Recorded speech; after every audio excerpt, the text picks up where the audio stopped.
জুইশালা কানিৰ আৱিষ্কাৰ এক যুগান্তকাৰী ঘটনা, কিয়নো ইয়াৰ আৱিৰ্ভাৱে মানৱ সভ্যতাৰ জুই আৱিষ্কাৰ হোৱা কালৰে পৰা প্ৰথমবাৰৰ বাবে মানুহে তৎক্ষণাত আৰু সহজে জুই জ্বলাব পৰা ক্ষমতাৰ অধিকাৰী হোৱা কথাটো চিহ্নিত কৰিছিল।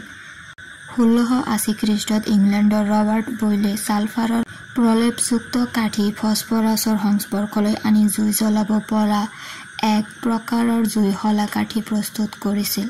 কিন্তু ফছফৰাছ অতিশয় উদ্বায়ী হোৱা হেতুকে এই কাঠিবোৰ বাস্তৱ ক্ষেত্ৰত ব্যৱহাৰৰ অনুপযোগী প্ৰমাণিত হৈছিল। ইয়াৰ 150 বছৰৰ পাছত ইংলেণ্ডৰে ৰাসায়নিকবিদ জন ৱাকাৰে প্ৰথম ঘৰখনৰ দ্বাৰা জুই জ্বলোৱা ব্যৱহাৰৰ উপযোগী জুইশলা কাঠি আৱিষ্কাৰ কৰিছিল। দুৰ্ঘটনাৰ দ্বাৰাহে ৱাকাৰে এই আৱিষ্কাৰ কৰিবলৈ সক্ষম হৈছিল বুলি জনা যায়। কথিত আছে যে পটাছিয়াম ক্লৰাইড আৰু এণ্টিমনি ছালফাইডৰ মিশ্ৰণ তৈয়াৰ কৰি থাকোঁতে তেওঁ মিশ্ৰণৰ বাবে ব্যৱহাৰ কৰা কাঠিডাল শিলত ঘঁহি পৰিষ্কাৰ কৰিব খোজোতে অকস্মাতে কাঠিডাল জুইৰ শিখাই আৱৰি ধৰিলে। ঘৰ্ষণৰ ফলত ইয়াত উত্তাপৰ সৃষ্টি হৈছিল যে মিশ্ৰণটোৰ অপেক্ষাকৃতভাৱে কম জ্বলনাংক অতিক্ৰম কৰাত ই জ্বলি উঠিছিল। ৱাকাৰৰ হাতৰ এই কাঠিডালেই আছিল পৃথিৱীৰ প্ৰথম ঘৰ্ষণ জুইশলা কাঠি। ৱাকাৰে তেওঁৰ এই আৱিষ্কাৰৰ পেটেণ্ট কৰা নাছিল। অচিৰেই আন ৰসায়নবিদে নিজাকৈ জুইশলা কাঠি প্ৰস্তুত কৰি উলিয়ালে। তেওঁলোকে বগা ফছফৰাছ ব্যৱহাৰ কৰি উন্নত কাঠি প্ৰস্তুত কৰিছিল। 1855 খ্ৰীষ্টত ছুইডেনৰ জোহান এডভাৰ্ড লাণ্ডষ্ট্ৰমে অধিক সুস্থিৰ ৰঙা ফছফৰাছ ব্যৱহাৰ কৰি প্ৰথম নিৰাপদ জুইশলা কাঠি প্ৰস্তুত কৰিছিল। দাঢ়ি খুৰোৱা ৰেজৰ ব্যৱহাৰৰ পাছত পেলনীয়া ক্ৰাউন কৰ্কৰ আৱিষ্কাৰক আমেৰিকাৰ উইলিয়াম পেইণ্টাৰে তেওঁৰ ব্যৱসায়ৰ বিক্ৰেতা কিংকেম্প গিলেটত উপদেশ দিছিল, এনে এটা কিবা আৱিষ্কাৰ কৰা যিটো এবাৰে ব্যৱহাৰ কৰিব পৰা যাব আৰু ব্যৱহাৰৰ পাছত দলিয়াই পেলাই দিব লাগিব। তেতিয়াহে গ্ৰাহকে অধিক বিচাৰি তোমাৰ ওচৰলৈ ঘূৰি আহিব। অনেক চিন্তা কৰিও পাৰ বিচাৰি নোপোৱা গিলেটে 1895 খ্ৰীষ্টৰ কোনোবা এটা দিনত দাঢ়ি খুৰাই থাকোঁতে অকস্মাতে তেওঁৰ মনলৈ আশাৰ ৰেঙনি আহিল। হয়, দাঢ়ি খুৰোৱা ৰেজৰে তেওঁ বিচাৰি থকা বস্তুটো।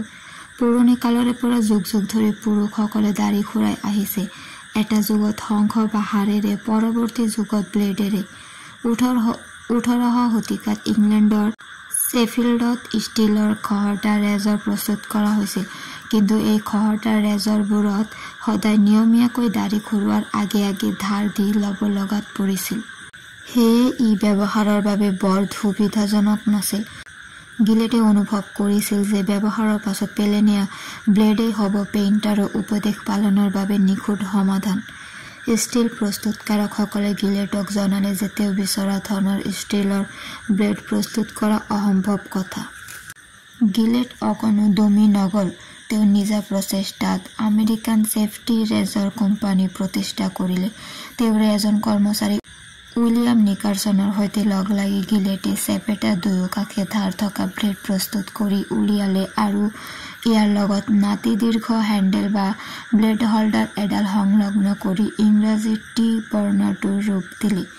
এটা শতিকা পাৰ হৈ যোৱাৰ পাছতো আজিও দাঢ়ি খুৰোৱা ৰেজৰৰ এই ৰূপ অক্ষত অৱস্থাত বৰ্তি আছে। ছেফটি পিন আৰু চিলাই মেচিন। এটা ঋণ পৰিশোধ কৰাৰ উপায় হিচাপে আমেৰিকাৰ ৱাল্টাৰ হাণ্টে ছেফটি পিন আৱিষ্কাৰ কৰিছিল। তেওঁ ঋণদাতা উইলিয়াম আৰু জন ৰিচাৰ্ডছনে ঋণ বাতিল কৰিবলৈ মান্তি হ'ল এটা চৰ্তত, যদিহে হাণ্টে এটুকুৰা তাঁৰৰ পৰা এটা ব্যৱহাৰযোগ্য বস্তু আৱিষ্কাৰ কৰি উলিয়াব পাৰে। সেই কামৰ বাবে সৰুকৈ এটা মাননি দিবলৈকো তেওঁ ৰাজি হ'ল। এনেদৰে হাণ্টে ছেফটি পিন আৱিষ্কাৰ কৰিলে আৰু 1849 খ্ৰীষ্টৰ 10 এপ্ৰিলত ড্ৰেছপিন নামেৰে নামকৰণ কৰা এই আৱিষ্কাৰৰ পেটেণ্টৰ স্বত্ব ৰিচাৰ্ডছনদ্বয়ৰ নামত প্ৰদান কৰিলে। পাছদিনাই ইংলেণ্ডৰ চাৰ্লছ ৰাউলিয়েও ছেফটি পিনৰ পেটেণ্ট কৰাইছিল। ৱাল্টাৰ হাণ্ট অতিশয় সৃজনীশীল এটা মনৰ অধিকাৰী আছিল। 1834 খ্ৰীষ্টত তেওঁ আমেৰিকাৰ প্ৰথমটো চিলাই মেচিন নিৰ্মাণ কৰি উলিয়াইছিল। এই মেচিনটোত তেওঁ চকুযুক্ত জোঙা বেজী ব্যৱহাৰ কৰিছিল। হাণ্টে এই আৱিষ্কাৰৰ পেটেণ্ট নকৰালে, কিয়নো তেওঁ ভাবিছিল যে চিলাই মেচিনৰ ব্যৱহাৰে চিলাই কৰ্মীবোৰৰ কাম ৰোজগাৰ বন্ধ কৰি দিব পাৰে। প্ৰায় 20 বছৰৰ পাছত ইলিয়াছ হবিয়ে পুনৰ আৱিষ্কাৰ কৰি চকুযুক্ত বেজী ব্যৱহাৰ কৰা চিলাই মেচিনৰ পেটেণ্ট কৰাইছিল। আৰক্ষী পুলিচ। পেৰিছ পৃথিৱীৰ প্ৰথম মহানগৰী য'ত 1667 খ্ৰীষ্টত আৰক্ষী বাহিনী মোতায়েন কৰা হৈছিল।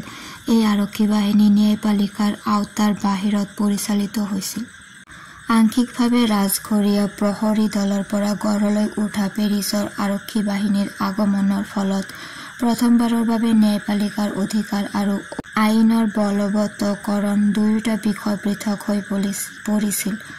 আৰম্ভণিতে ক্ষুদ্ৰ দুৰ্গ লে পেটিট ছেটেলেটৰ পৰা এই বাহিনীটোৰ কাৰ্যাৱলী পৰিচালনা কৰা হৈছিল।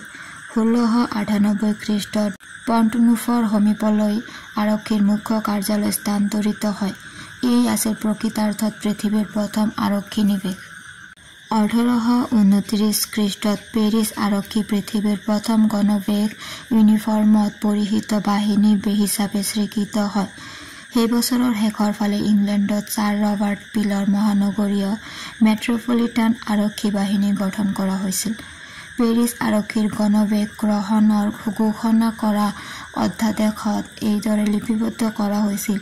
এই গণবেশ ধাৰণৰ উদ্দেশ্য হৈছে আৰক্ষী বাহিনীৰ উপস্থিতি সম্পৰ্কে অনবৰতে জনসাধাৰণৰ মন সজাগ কৰি ৰখা, বিশেষকৈ যি স্থানসমূহত তেওঁলোকৰ সেৱাৰ প্ৰয়োজন হয়। লগতে মাজে সময়ে ঘটাৰ দৰে তেওঁলোকক কাৰো দৃষ্টিত নপৰাকৈ জনতাৰ ভিৰৰ মাজত সোমাই অদৃশ্য হৈ যোৱাৰ পৰিৱৰ্তে ঘটনাক্ৰমত হস্তক্ষেপ কৰি শান্তি শৃংখলা ৰক্ষা কৰিবৰ বাবে বাধ্য কৰিবলৈ। অগ্নি নিৰ্বাপক বাহিনী। ৰোমানসকলৰ যুগতে সুসংগঠিত অগ্নি নিৰ্বাপক সেৱাৰ প্ৰচলন হৈছিল। ৰোমানসকলে ইয়াক ভিজিলছ বুলিছিল। এই বাহিনীয়ে সেই যুগত আৰক্ষীৰ দৰে কৰ্তব্য পালন কৰি আইন শৃংখলা ৰক্ষা কৰিছিল। ৰোমান অগ্নি নিৰ্বাপক বাহিনী উন্নতমানৰ ব্ৰঞ্জেৰে নিৰ্মিত সা-সৰঞ্জাম আৰু পানী পাম্পেৰে সুসজ্জিত আছিল। ৰোমান সাম্ৰাজ্যৰ পতনৰ পাছত সময়ৰ সোঁতত পৰি এই সেৱা বাহিনী সমাজৰ পৰা অন্তৰ্ধান হৈ পাহৰণিৰ গৰ্ভত লীন গৈছিল।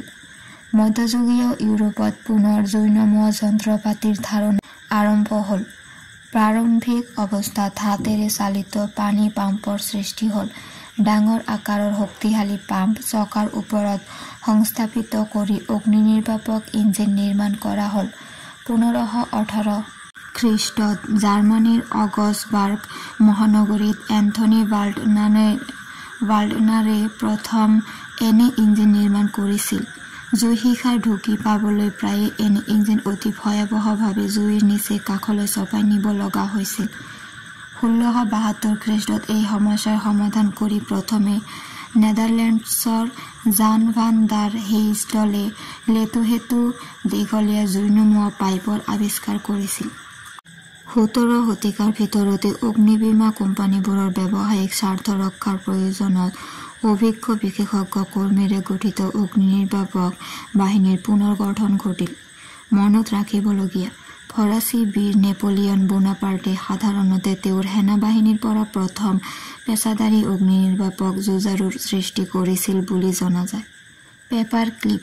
তাঁৰ বেঁকা কৰি প্ৰস্তুত কৰা পেপাৰ ক্লিপ প্ৰথমে ছেমুৱেল বি ফেয়ে আৱিষ্কাৰ কৰি 1867 খ্ৰীষ্টত ইয়াৰ পেটেণ্ট কৰাইছিল। প্ৰথম অৱস্থাত সাধাৰণভাৱে ইয়াক কাপোৰৰ টিকট লগাবলৈ ব্যৱহাৰ কৰা হৈছিল, কিন্তু পেটেণ্টত উল্লেখ আছিল যে ইয়াক কেইবাখিলা কাগজ একেলগে সংলগ্ন কৰি ৰাখিবলৈকো ব্যৱহাৰ কৰিব পাৰি। 1899 খ্ৰীষ্টৰ পৰা কেইবাটাও দশক জুৰি বিভিন্ন ব্ৰেণ্ডৰ নামত বিজ্ঞাপনৰ জৰিয়তে কাগজ একলগ কৰি ৰখাৰ বাবে পেপাৰ ক্লিপৰ ডিজাইনটোৰ বহুলভাৱে প্ৰচাৰ চলোৱা হৈছিল। ইয়াৰ পাছতো পেপাৰ ক্লিপৰ বিভিন্ন ডিজাইনৰ পেটেণ্ট কৰা হৈছিল আৰু সেইবোৰৰ ব্যৱসায়িক স্বত্ব সংৰক্ষিত কৰা হৈছিল। সেয়েহে আন প্ৰস্তুতকাৰকসকলে ভিন্ন ডিজাইনৰ ক্লিপ প্ৰস্তুত কৰিব লগা হৈছিল, কিন্তু সেইবোৰ কোনোটো ডিজাইনেই সমূহীয়া উদ্দেশ্যৰ ব্যৱহাৰৰ বাবে সুবিধাজনক নাছিল। বৰ্তমান সময়ত বহুলভাৱে ব্যৱহৃত পেপাৰ ক্লিপৰ আদৰ্শ ডিজাইনটো 1907 খ্ৰীষ্টত ইংলেণ্ডৰ জেম মেনুফেকচাৰিং লিমিটেডে পেটেণ্ট কৰাইছিল। মনত ৰাখিবলগীয়া 1989 খ্ৰীষ্টত জোহান ভালেৰৰ সন্মানত নৰৱেৰ অছলোৰ সমীপত 7 মিটাৰ দৈৰ্ঘ্যৰ পৃথিৱীৰ বৃহত্তম পেপাৰ ক্লিপটোৰ উন্মোচন কৰা হৈছিল। চাৰ্কাছ 1768 খ্ৰীষ্টত লণ্ডনৰ ফিলিপ এষ্টলিয়ে ৱেষ্টমিনিষ্টাৰ ব্ৰিজৰ কাষত এখন ঘোঁৰাচালনাৰ বিদ্যালয় খুলিছিল। পুৱাৰ ভাগত তেওঁ তাত পাঠদান কৰিছিল আৰু আবেলি বেলিকা সুদক্ষ ঘোঁৰাচালনাৰ প্ৰদৰ্শন কৰিছিল। 1770 খ্ৰীষ্টৰ শেষৰ ফালে এষ্টলিয়ে লণ্ডনৰ লেম্বেথত এনেধৰণৰ ক্ৰীড়া প্ৰদৰ্শনীসমূহ সংগঠিত কৰি প্ৰথমবাৰৰ বাবে চাৰ্কাছ উদ্ভাৱন কৰিছিল। 1777 খ্ৰীষ্টত এষ্টলিয়ে এজন পালোৱান মকৰল কৰিলে আৰু 1780 খ্ৰীষ্টত দুজন বহুৱা আৰু কেইবাজনৰ ৰুচিৰ ওপৰত নচা বাজি কৰে এক্ৰোবেট তেওঁৰ দলত যোগদান কৰিলে। মহাদেশীয় ইউৰোপত প্ৰথমবাৰৰ বাবে 1780 খ্ৰীষ্টত অষ্ট্ৰিয়াৰ ভিয়েনাত স্পেইন দেশীয় জোৱান পৰ্টে চাৰ্কাছ সংগঠিত কৰিছিল। 1792 খ্ৰীষ্টত ফিলাডেলফিয়াত স্থাপন কৰা ৰেকেটছ চাৰ্কাছেই আছিল আমেৰিকাৰ প্ৰথম চাৰ্কাছ। অষ্ট্ৰেলিয়াৰ ছিডনীত 1742 খ্ৰীষ্টত প্ৰথম অষ্ট্ৰেলিয়ান অলিম্পিক চাৰ্কাছ মুকলি কৰা হৈছিল। 1938 খ্ৰীষ্টত লণ্ডনৰ অলিম্পিয়াৰ পৰা প্ৰথম বাৰ্ট্ৰাম মিলছ চাৰ্কাছৰ দূৰদৰ্শনত সম্প্ৰচাৰ কৰা হৈছিল। মনত ৰাখিবলগীয়া জনমানসত চলি অহা বিশ্বাসৰ বিপৰীতে জনা যায় যে প্ৰাচীন ৰোমত চাৰ্কাছৰ উদ্ভৱ হোৱা নাছিল। অৱশ্য ৰুচি নাচকে ধৰি চাৰ্কাছৰ প্ৰদৰ্শনীৰ কেইবাটাও উপাদানৰ আৰম্ভণি আজিৰ পৰা 2000 বছৰৰো অধিক আগতে হৈছিল।